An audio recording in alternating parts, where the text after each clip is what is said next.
दोस्तों नमस्कार, मैं हूं रवि कुमार तिवारी और आप देख रहे हो अपना YouTube channel clear to clear. दोस्तों, देश में ईद का त्यौहार आने वाला है, बकरी ईद का त्यौहार आने वाला है। आज 24 तारीख है दोस्तों, 24 मई है आज, और 27 या 28 मई को ईद होगी। ज़्यादा चांस 28 मई के हैं। इसी बीच दोस्तों, उत्तर प्रदेश में बहुत से लोगों को ये आशंका है कि इस बार नमाज क्या रोड पे होगी या नहीं होगी। तो दोस्तों, आपको पता होना चाहिए कि उत्तर प्रदेश के अंदर में सख्त बाबा योगी आदित्यनाथ जी ने, जो कि उत्तर प्रदेश के मुख्यमंत्री हैं, उन्होंने ये सख्त निर्देश दिए हैं कि कोई भी रोड पर नमाज नहीं पढ़ी जाएगी। नमाज होगी जो वो ईदगाह में होगी या फिर मस्जिद के अंदर होगी या फिर अपने घर के अंदर में करेंगे। किसी भी सार्वजनिक स्थान पे, चौक पे, चौराहे पे, गली गलियारे में, पार्क में या रोड पर नमाज नहीं होगी। अगर नमाज होगी तो उसके लिए प्रशासन सख्त एक्शन लेगा। बाबा जी का, योगी आदित्यनाथ जी का, जो कि मुख्यमंत्री हैं उत्तर प्रदेश के, उनका ये भी कहना है कि जिनको यह नमाज पढ़नी है वो नमाज अपने घर में पढ़ें या फिर मस्जिदों में पढ़ें, ईदगाहों में पढ़ें। अगर जगह नहीं मिल पा रही है मस्जिद में तो शिफ्ट बाई शिफ्ट पढ़ें, लेकिन आपको रोड पर नमाज नहीं पढ़ना है। और तो कुछ लोग कह रहे हैं कि हम रोड पर नमाज पढ़ेंगे। तो सबसे पहले तो आपको एक बात ये पता होनी चाहिए कि रोड पे जो नमाज आप पढ़ते हो कि क्या गंदी जगह पे कभी नमाज पढ़नी चाहिए। रोड पे दोस्तों लोग थूकते भी हैं, चलते भी हैं, रोड गंदा होता है, साफ़ सफाई नहीं होती है वहाँ पे। आप वहाँ बैठ करके अपनी नमाज को कैसे अदा कर सकते हो? आप वहाँ पे नमाज नहीं पढ़ सकते हो। या आप लोगों को तो खुद नहीं रोड पे नमाज पढ़ना चाहिए। वहाँ पे गंदगी होती है, इतनी धूल मिट्टी होती है, फिर लोग वहाँ चलते हैं, थूकते हैं लोग वहाँ पे, और ये सब साफ़ जगह पे होनी चाहिए नमाज। अगर आपकी मस्जिद में जगह नहीं है तो आप शिफ्ट बाई शिफ्ट पढ़िए या फिर अपने घर में पढ़िए।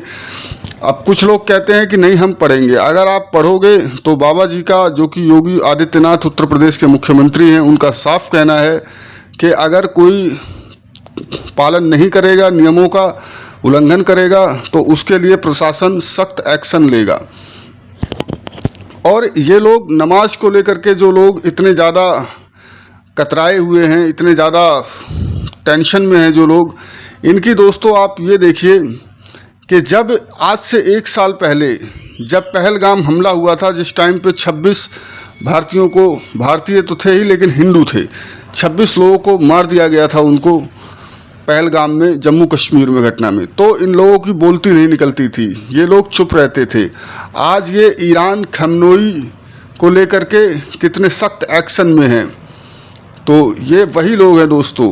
आप ज़रा ये एक छोटा सा बयान देख लीजिए, इन लोगों की राय क्या होती है। चचा से कहना चाहेंगे, या तो आप चचा होश में आओ या तो हम पूरे मुसलमान जोश में आए। काम तो मुसलमानों के हो रहे। अच्छा, हाँ, क्यों हो रहे? उसमें एक कारण है भाई, हिंदू की तो सरकार है, बाकी मुसलमानों की तो सोचते यार हमारी तो सरकार नहीं, तो इसलिए जो है अपना जिस तरह भी जुगाड़ होता है अपने कर लेंगे, उनके काम नहीं रुक रहे। मुसलमानों को कौन कह रहा है? अपराधियों का एनकाउंटर होना चाहिए? बिल्कुल नहीं। कानून की माँ जो है लगातार रो रही है, कह रही है बुलडोजर चलाने से काम नहीं चलेगा, उन तमाम अपराधियों को पकड़ा जाए और उनको जो है योगी मॉडल की तरह एनकाउंटर तो करवा दीजिए। आप कुछ भी कर सकते हैं, आपने लुटवा ही दिया, आग लगवा ही दिया, ठीक है, बुलडोजर चलवा ही दिया, एनकाउंटर भी करवा दीजिए। आपको लुटने का गम है, लेकिन जिसका बेटा गया उसका, आपको ये सब सवाल पूछने में शर्म नहीं आता? हर बार आपको तरुण की हत्या का गम नहीं, तरुण की हत्या का गम है तो देश को बर्बाद करते हैं। मिले उसकी दिल में बस यही एक होती, एक मैं भी कामयाब हो जाऊं, दूसरा गैर भी कामयाब हो जाए। आप लोग सबकी कामयाबी की बात करते हैं, जो बांग्लादेश में हुआ वो कौन सी कामयाबी? क्या मैडम जी, बांग्लादेश के साथ करना, फिर फलस्तीन में क्या क्या मतलब देखिए, सुनिए, बांग्लादेश की बात आई, फिलिस्तीन की बात तुरंत आ गई, फिर मतलब दिल सहर उठता है। 57 मुस्लिम देशों के लिए आप लोग क्यों कांप उठते हैं? मेरी बात सुन। तो देखा आपने, ये इन लोगों की ऐसी राय होती है, इस तरीके से ऐसी बात करते हैं। तो दोस्तों, नमाज बिल्कुल भी रोड पर नहीं होगी, सख्त फैसला है बाबा जी का, और होनी भी नहीं चाहिए। रोड बाधित नहीं होनी चाहिए, रोड चलने के लिए होता है, ना कि नमाज पढ़ने के लिए होता है। अब बहुत से लोग कहते हैं कि तुम्हारे कांवड़ यात्रा भी होती है, तुम्हारे जागरण भी होते हैं, तुम्हारी चौकियाँ भी लगती है, भंडारे भी होते हैं। भंडारे एक साइड में होता है, रोड बाधित नहीं होता है, उससे रोड चलता रहता है। हल्का ट्रैफिक जाम रहेगा लेकिन रोड चलता रहता है। और कांवड़ के टाइम में भी यही सीन होता है सेम।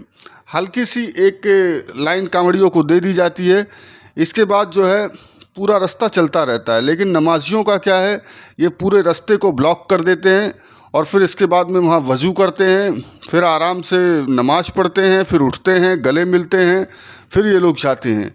तो ये एक लंबी प्रक्रिया होती है। कुछ लोग कहते हैं कि 5 मिनट का टाइम लगता है, 10 मिनट का टाइम लगता है, घंटों का टाइम लगता है इसमें। पहले रोड को ब्लॉक करेंगे, फिर वहाँ पे चटाई होगी, दरी होगी, वो अपना बिछाएंगे, फिर वज़ू करेंगे, फिर उसके बाद में एक दूसरे को गले मिलेंगे, फिर उसके बाद कहीं जा कर के चलता है। इस बीच में रोड पर कई बड़े हादसे हो सकते हैं। कोई एम्बुलेंस में बीमार व्यक्ति है, वह बीमार व्यक्ति मर सकता है। कोई इंजरी है, किसी का एक्सीडेंट हो गया है, किसी को चोट लग गई है, वो नहीं हॉस्पिटल पहुंच पाएगा, उसको परेशानी होगी। कोई अपनी नौकरी के लिए, इंटरव्यू के लिए जा रहा है, बिजनेस के लिए जा रहा है, रेल यात्रा में कोई जा रहा है, कोई कहीं जा रहा है, तो सड़क बाधित होती है। सड़क बाधित ना करें, जैसा सरकार ने कहा है, सरकार के नियमों का पालन करें। बस इसी के साथ दोस्तों, नमस्कार, जय हिंद, जय भारत।